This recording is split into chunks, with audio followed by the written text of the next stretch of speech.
నిషేధిత జాబితాలకు సంబంధించి వివరాల్ని కొంతమంది శాసనసభలో లేవనెత్తారు. దానికి సంబంధించి సమాధానం కూడా ఇచ్చిండు రెవెన్యూ అండ్ గృహ నిర్మాణ శాఖ మంత్రి పొంగులేటి శ్రీనివాసరెడ్డి. 2 రోజుల్లోగా ఉన్నత స్థాయి కమిటీ వేస్తా అంటుంటే దేనికి? నిషేధిత భూముల జాబితాపై. ఎందుకు మరి? రెవెన్యూ శాఖ మంత్రి పొంగులేటి శ్రీనివాసరెడ్డి ఏమంటారు?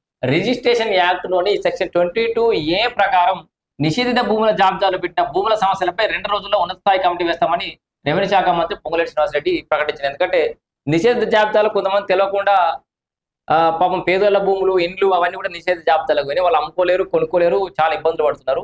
దాన్ని మంత్రి దృష్టి తీసుకుపోయారు. ఆలేరు నియోజకవర్గంలో 49,000 ఇంద్రమ్మ 49,000 పేదల ఇల్లు స్థలాలను నిషేధిత జాబితాలో పెట్టారని, దీనివల్ల స్థానికంగా పేద వర్గాల ఆందోళన ఉన్నాయని ఆలేరు శాసనసభ్యుడు బీర్లా ఐలయ్య అడిగిండు.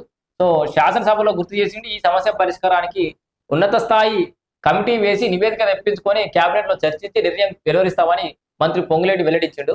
సో మొత్తానికైతే ఆస్తి పన్ను కూడా ఈ నెల 30 కోట్లు కూడా కడితే 90% రాయితీ విధించే విషయాన్ని కూడా ఒకసారి ఆలోచన చేయాలి. రాష్ట్రం అంతా ఈ ఆఫర్ ఇవ్వాలని చెప్పేసి బీఆర్ఎస్ ఎమ్మెల్యే గంగుల కమలాకర్ అడిగిండట.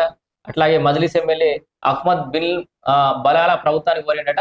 అట్లే ప్రభుత్వ ఉద్యోగులతో సమానంగా జర్నలిస్టులకు కూడా క్యాష్లెస్ ట్రీట్మెంట్, అంటే నగదు రహిత ట్రీట్మెంట్ అందించాలని చెప్పేసి సిపిఐ శాసనసభ్యుడు కూనంనేని సాంబశివరావు ప్రభుత్వాన్ని కోరాడు. జీవిత బీమా సౌకర్యం కల్పించాలని, రిటైర్డ్ అయిన జర్నలిస్టులకు జీవన వృత్తి అందించాలని కూడా సూచించారు. శాసనసభ 0 అవర్లు అయిన ఈ అంశాన్ని లేవనెత్తారు. చేరియాలను రెవెన్యూ డివిజన్ గా వేయాలనేమో అటు పల్లా రాజేశ్వర రెడ్డి అడిగిండు. ఎందుకంటే వాళ్ళు 4 మండలాల్లో ఉన్న ప్రజలు ఒక్కొక్క పనికి ఒక్కొక్క జాగాలకు పోవాల్సిన అవసరం ఏర్పడదని చెప్పేసి కూడా గుర్తు చేసిండు.